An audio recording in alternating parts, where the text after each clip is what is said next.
नमस्कार साथियों। आज हम देखेंगे अगला टॉपिक हमारा क्या है, संज्ञा है। ठीक, संज्ञा देखेंगे कि संज्ञा किसे कहते हैं, इसके कितने भेद हैं, किस आधार पे इनको भेदों को बांटा गया है। तो इन सब चीज़ों को आइए समझते हैं। तो सबसे पहले संज्ञा क्या है। संज्ञा क्या है, संज्ञा जो है हमारे किसी व्यक्ति, वस्तु, स्थान, भाव आदि के नाम को संज्ञा कहते हैं। देखिए, कोई भी नाम हो वही संज्ञा है। इस दुनिया में ऐसी कोई चीज़ है जिसका कोई नाम ना हो, कोई भी नाम हो। ये क्या है, मार्कर है, ये व्हाइट बोर्ड है। ठीक, कोई भी चीज़ ऐसी चीज़ नहीं इस दुनिया में जिसका कोई नाम ना हो। अब इन नामों को एक साथ तो सबको किया नहीं जा सकता था, तो सभी की उपयोगिता या किसी भी आधार पे उनके भेदों को बांट दिया गया। जैसे संज्ञा क्या है, व्यक्ति, वस्तु, स्थान, भाव आदि के नाम को संज्ञा कहते हैं। तो इसको हम बारी बारी समझते हैं कि क्या होता है, व्यक्तियों में कैसे आएगी। तो ये तो रही बात संज्ञा की कि संज्ञा किसे कहते हैं। उसके बाद है ये सब के बाद संज्ञा के भेद। ये बहुत इंपॉर्टेंट क्वेश्चन रहेगा। इससे ये सबसे इंपॉर्टेंट हमारा होता है कि जो संज्ञा के भेद हैं वो भेद कितने हैं, किन आधारों पर इनको बांटा गया है। तो संज्ञा के भेद जैसा कि यहाँ दिखाई दे रहा है कि पहला भेद इसका होता है व्यक्तिवाचक संज्ञा, दूसरा जातिवाचक, भाववाचक, समूहवाचक, द्रव्यवाचक। एक एक को आइए समझते हैं कि क्या है। व्यक्तिवाचक संज्ञा जो हमारी है, जब हमारे किसी विशेष व्यक्ति की बात की जाए ना, व्यक्तिवाचक संज्ञा में किसी विशेष व्यक्ति की बात की जाए। जैसे मैं एक उदाहरण के लिए बताता हूं, तो इसमें जब किसी विशेष व्यक्ति या किसी विशेष व्यक्ति की जब बात की जाती है तो इसमें हमारा तब व्यक्तिवाचक संज्ञा आता है। जैसे मैं उदाहरण के द्वारा अगर समझाऊंगा तो ज़्यादा समझ में आएगा। ये व्यक्तिवाचक और ये जातिवाचक, दोनों में एक दूसरे की जो है एक दूसरे को समाहित किया गया है। जैसे जैसे व्यक्तिवाचक में मान लीजिए ले लिया जाए, जैसे राम, राम, ठीक, सीता, ठीक, पुस्तक, ये सारी चीज देखिए समाहित होती है। ठीक, जो सारी चीजें समाहित होती हैं, अभी इसमें एक चीज दिखाता हूँ कि जो व्यक्तिवाचक संज्ञा की जब बात की जाती है तो उसमें विशेष व्यक्तियों को आ जाती है। इसमें एक चीज बहुत समझने वाली इंपॉर्टेंट चीज है, मैं आपको बता देता हूँ कि जो व्यक्तिवाचक संज्ञा है इसमें सिर्फ आदमियों की बात नहीं होगी। इसमें जैसे मान लीजिए कोई पक्षी हो गई, कोई नदी हो गई, पशु हो गए, पहाड़, झरना, झील, आखिर ये सबके कोई ना कोई तो नाम होते हैं ना, तो सब की बात की जाएगी। ठीक, तो ये सारे उसमें जैसे कि ये मान लीजिए ये आदमियों की बात हो गई, ठीक, राम, सीता, गीता। इसके बाद जैसे मान लीजिए वृक्षों की बात की जाए, जैसे अशोक, ठीक, लता, आम, ठीक, उसी प्रकार से झरना, ये सारी चीजें। जैसे मान लीजिए एवरेस्ट, मतलब कोई भी नदी, पर्वत, पहाड़, ये सब इसके जो है व्यक्तिवाचक संज्ञा के अंतर्गत आएंगे। मतलब उनका नाम होना चाहिए। एवरेस्ट हो गया, ठीक, माउंट एवरेस्ट, गंगा, यमुना, सरस्वती नदी हो गई, ठीक, वृक्ष में कोई भी वृक्ष, आम हो गया। वृक्षों के बाद इसमें और आ जाएंगी चीजें, जैसे गांव के नाम हो गए, गांव के नाम जैसे किसी भी, जैसे सिटी का नाम। तो ये सब व्यक्तिवाचक आएंगे।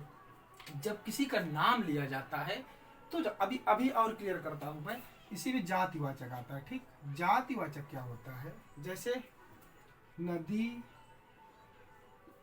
इसको पहले समझना चाहिए था हम लोगों को, झरना, ठीक, पहाड़, मनुष्य, गांव, ठीक, पशु। अब देखिए, जैसे ये बोल दिया जाए कि पशु आ रहे हैं, ठीक है, पशु आ रहे हैं, तो इसका मतलब है कौन सा पशु आ रहा है भाई, काला पशु है, लंगड़ा पशु है, छोटा पशु है, बड़ा पशु, कुछ समझ आ रहा है नहीं।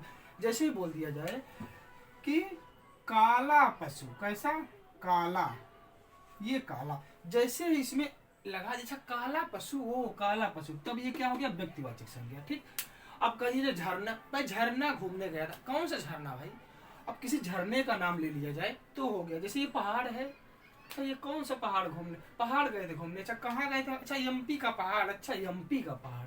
तो ये हमारी तब क्या हो जाएगी, व्यक्तिवाचक। लेकिन जब तक ये पहाड़ रहेगा तो ये देखिए किस में जाएगा, व्यक्तिवाचक में। ठीक, उसी प्रकार से मनुष्य, भाई मनुष्य है, अच्छा कोई बोल दिया जाए आज मेरे यहाँ मनुष्य आए हैं, तो कौन सा मनुष्य, किसी का बोल दिया, अच्छा मोहन, अच्छा मोहन आया है, जब मोहन की बात की जाएगी तो ये हमारा व्यक्तिवाचक, विशेष व्यक्तिवाचक हो जाएगा।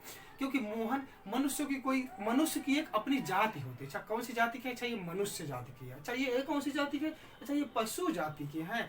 तो मनुष्यों की जाति, पशुओं की जाति, वृक्षों की जाति, सबकी अपनी एक जाति होती है। लेकिन उसमें से जब कोई एक विशेष निकल के आता है, जैसे नदी की बात मैंने किया कि नदी पर हम घूमने गए थे या नदी मेरे बगल से निकली है। ठीक, अब जब नदी निकली है तो कौन सी नदी निकली है, पता ही नहीं है। अच्छा नदी है, ठीक है, व्यक्तिवाचक नहीं है, जातिवाचक है, जातिवाचक है। अच्छा गंगा नदी निकली, अच्छा गंगा, जब विशेष की बात हो जाएगी, गंगा जब ये विशेष की बात हो गई, अच्छा गंगा नदी, तो ये व्यक्तिवाचक हो जाएगा।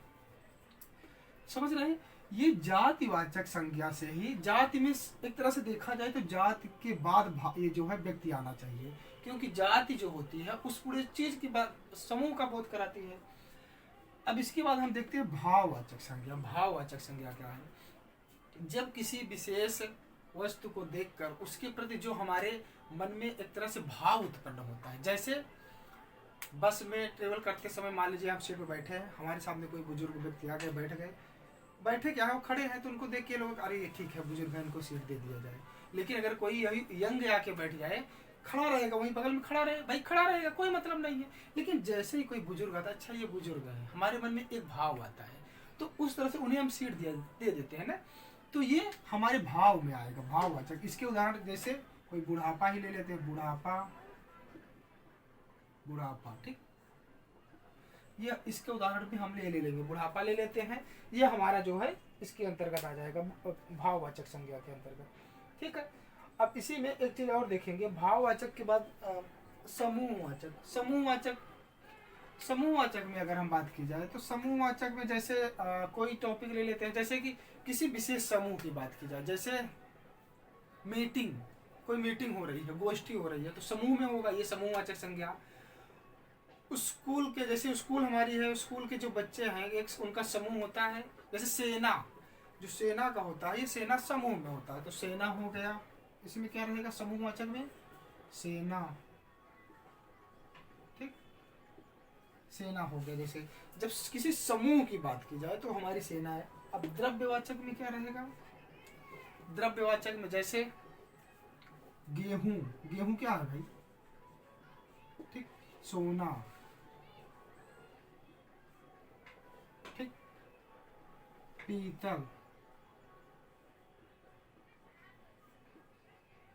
अब इसमें से कुछ क्वेश्चन अभी देखते हैं, क्वेश्चन देखने पर ज्यादा स्पष्ट हो जाएगा। जैसे कुछ क्वेश्चन है, मैं बता देता हूँ। जैसे क्वेश्चन दिया है, इसमें दिया है खटाई, मिठाई, ठंड, दूध। खटाई,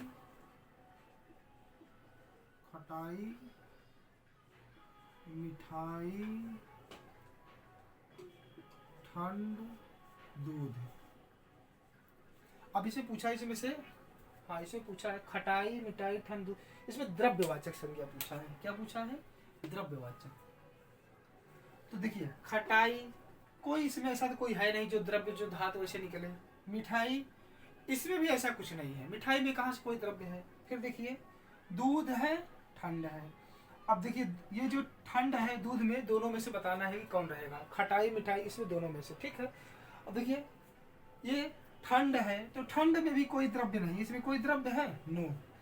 दूध जैसे हमारा है, ये हमारे द्रव्य में आ जाएगा। ठीक है, ये द्रव्य। तो इस प्रकार से स्पष्ट है कि हमने आज देखा ये सारे टॉपिक जो है संज्ञा से संबंधित टॉपिक देख लिया है। अभी इसमें और बहुत सारी चीजें, छोटी छोटी चीजें जो हैं, जो हम अभी नहीं बता पाए हैं। तो इस तरह से आपके संज्ञा किसे कहते हैं, संज्ञा और संज्ञा के भेद, ये सारे टॉपिक यहाँ पे क्लियर हो जाते हैं कि संज्ञा के कितने भेद हैं और उनको कैसे कैसे प्रेजेंट करना है, क्या चीजें हैं, ये अभी स्पष्ट हो गया होगा।